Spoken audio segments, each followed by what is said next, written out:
Hello and welcome to the Pulse of Spokane. I'm your host, Ryan Meza, and we're in a beautiful new set here for 2021, and I'm joined with Josh Lorenzen from RUT. Thank you so much for joining me today. Absolutely. Thanks for having me. Yeah, super excited. So RUT is a vegan restaurant here in Spokane, kind of inspired by the Pacific Northwest, and you guys started about 2019. We Is that did. correct? Yeah. Yeah, what was your whole inspiration and motive to starting RUT? Well, there was a couple motives behind Root, but the main idea was to just provide something that Spokane maybe didn't have a bunch of. That was just accessible vegan food.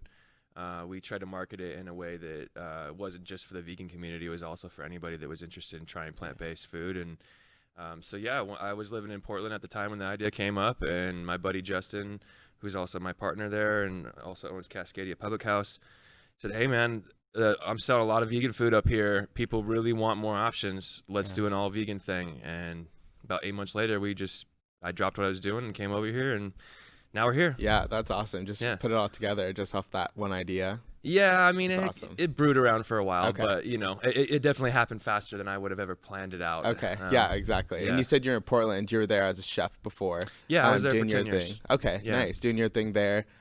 Was it kind of, have you always been working with like vegan, plant-based food with just like your culinary experience, or is this a new experience for you? And how's that been? It was completely new in the sense of a completely vegan model. I worked in plenty of places where vegan options were something that we paid attention to, but Yeah. weren't necessarily the whole cornerstone of our model. Yeah. So it was brand new in that sense, and it was a little intimidating at first. I remember creating the menu and kind of feeling like, where do I start and what do I do, and feeling like it might be this big foreign concept because in reality most of my culinary history was in fine dining and lots of heavy fancy cheeses and meats and Yeah. cream and all these different things that I became accustomed to. And even though at this point in my personal life I had been eating mostly plant-based, I hadn't been necessarily cooking professionally on that level. So Okay. it was a new thing and it was challenging for sure. And I realized kind of after diving into it and being open for a little bit that actually it's not as challenging as I assumed. It's not any different than cooking, and it's still cooking. It's Yeah. still food. It's still, salt, fat, acid, Yeah. all those different things, and the techniques all transfer. It's just different ingredients and Yeah. a little bit of a different mentality when you're going about how you cook and what you eat. Yeah. Wow. Yeah. Most definitely. That's really cool. I didn't even like think that would be a thing as well. Yeah. Have you seen, you mentioned earlier how Justin realized he was really selling a lot of vegan food here in Spokane. Do you see a big difference, just like vegan plant-based food compared to what you were used to making in Portland? You mean like a big difference in like the style of the food for just the vegan category in general? Yeah, or just like a more attraction to like vegan food. Do you see a lot more people being attracted to it and trying it out? Yeah, absolutely. I think it's something that has slowly grown in popularity, and there's little pockets.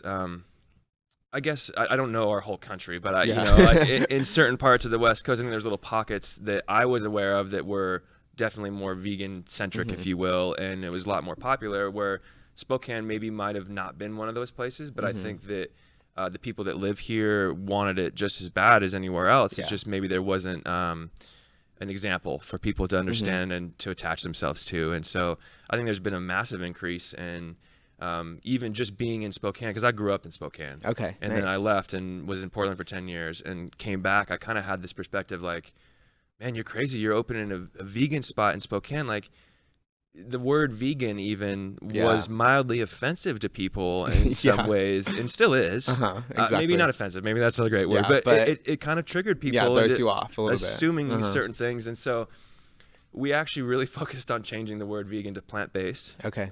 just to try to change people's perspective.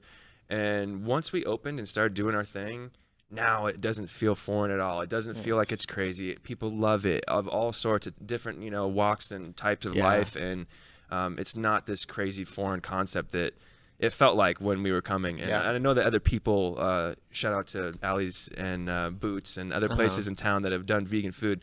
It's not like we were brand new to the concept, but I think the style of food that we brought and the feel was unique, and it made it more accessible for everybody, because it was like it's good food, Yeah, and good drinks. exactly. Come hang out in our enjoyable restaurant. It happens to be plant-based. Yeah, you know. exactly. Have a good time. Yeah. And I was talking to Justin about this earlier over at Cascadia, how it's just so much more sustainable too for the society and the environment as well. And way that you guys get your food as well, is it locally based? You know, it's a mixture of things. What I've learned through my experience in the industry is that locally based produce and meats and all those different things are they're not always congruent throughout the year in terms of their availability. So making an entirely locally based concept is kind of complicated. So that's where I think they got inspired at Cascadia, was to maybe broaden it a little bit and not be so tight around the inland Northwest, but maybe expose that a little bit. And so that's definitely a focus of ours, and where we can, we do that. And, you know, even out of season, we're still trying to pull from places that are closer to us, because again, it's just less of a carbon footprint. So exactly. it's not that it's perfect or 100%, but that is the idea. Yeah. Wow. Yeah. That's awesome. Yeah. Cool. And I know we're all going through all these unprecedented times right now, just with COVID-19 and everything. How are some ways that RUT has been able to kind of work still and be able to provide for the community? You know, this is a question that I've been kind of toying with in my own head. Part of me doesn't really even understand what works and doesn't work yet. We're still living through it and kind of learning. I think that the first reaction we had when the first shutdown happened, and we first started all kind of learning about COVID, was immediately, let's, you know, be safe with our staff, let's be safe with our customers. And we just shut down before they even shut down, actually, everything a couple days before. Really? Okay. Yeah. Nice. Well, we were a little nervous, and we really, and rightfully so. And no one knows what's going to happen. Yeah. And so once we realized that this is going to be the whole rest of the year, you know, and we opened back up for takeout, we decided, well, we needed to shift, you know, hard. So, we figured out a way to make sure that the food still came out the way that it should, and try to be kind of upfront about where it might fall short, because, you know, obviously food in boxes isn't as great as it is on a plate in a restaurant. Exactly.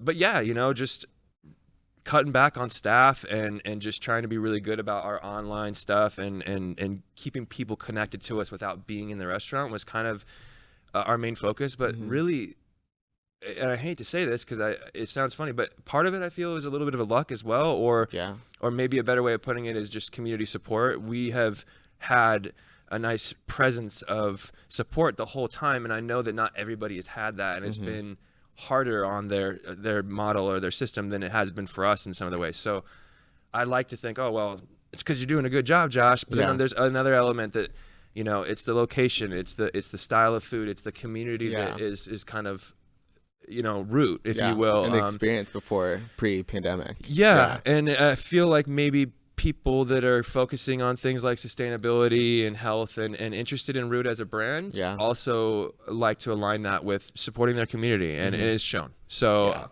I don't want to take credit for figuring it out, but we're making it through somehow, and it hasn't been easy or fun, but shout out to Spokane for keeping us going. Exactly. I know you guys have, I feel like you've only been around for a year, and you guys already have become a staple here in Spokane just with plant-based food, and you guys are only growing here. What are some ways that people can maybe order takeout and like stay involved with RUT, like social media or like menus online? And we have all menus online, social media, all that kind of stuff. We partner with Treehouse Deliveries, which is somebody that we're really proud to partner with, and is a local delivery company here in town, and that's kind of our primary source of delivery. We've toyed with Uber Eats and more of the corporate, bigger kind of companies, and it's kind of an interesting mixture of feelings, because there's one element where it's like, oh man, Uber Eats is this big corporate thing. It kind of goes against some of our concepts, and not to mention they take a huge cut of the money out of the interaction. But then now we're in the middle of a pandemic, and it's like, without Uber Eats, you're missing out on a massive amount of customers that just frankly aren't going to go out and order through you to come pick up food from your spot or through Treehouse. They're on Uber Eats looking to. So we're doing it right now, and that's part of finding that balance I was talking about earlier. It can't be 100% perfect all the time, and I'm not trying to badmouth Uber Eats, but there's an example of where something that we stayed away from for a while, but we're doing it now in order to survive. Exactly. And so online, Uber Eats, come pick it up from us. it's all there. Yeah, it's all easy access. Yeah. Perfect. Well, thank you so much for joining me today, Josh. Really Yeah, appreciate you. of Really course. nice talking to you. Yeah. And I wish you guys the best of luck going forward in 2021. Thank you so much. I appreciate you Yes. having me. Yeah, thank you so much. That's all the time we have here on the Pulse of Spokane. I'm your host, Ryan Meza. Have a great day.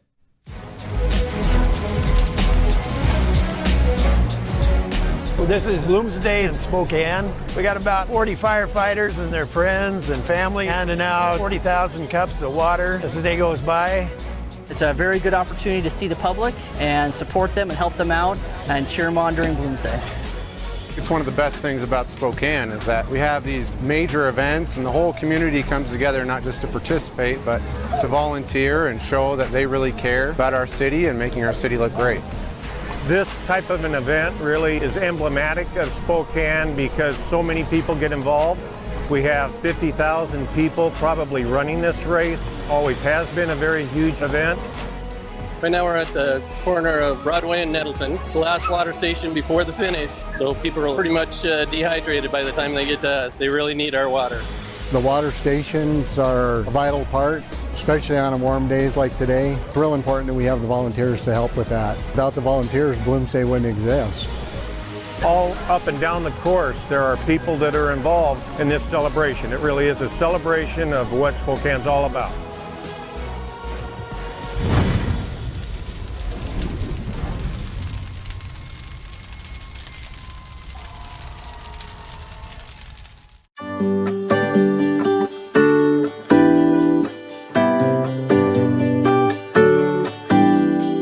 Welcome to Apex Plaza, Spokane's one-stop cannabis destination. Apex Cannabis features thousands of economy, value, and luxury cannabis products. Cannagear features hemp-based CBD products, glass, goods, and gear. Stop by 1325 North Division to experience the Apex difference. This product has intoxicating effects and may be habit-forming. Marijuana can impair concentration, coordination, and judgment. Do not operate a vehicle or machinery under the influence of this drug. There may be health risk associated with the consumption of this product. For use only by adults 21 and older. Keep out of the reach of children. The economy is getting stronger. Banks are lending again, and interest rates are at historic lows. Now is a great time to buy your dream home. The caring and knowledgeable professionals at Homes for You have been helping people just like you for over 20 years. They take the time to listen to what you want and will help you find just the right home in Washington or Idaho. Real estate is what we do at Homes for You, 928-5782, or visit online at homes4uspokane.com. Thanks for watching. Ask the host a question, recommend a guest, or check out any of our other programs on Facebook, YouTube, Twitter, Apple Podcasts, Spotify, or SpokaneTalksMedia.com. Sponsored by Local 29 Firefighters Union, Well Dressed Walrus, and Homes for You.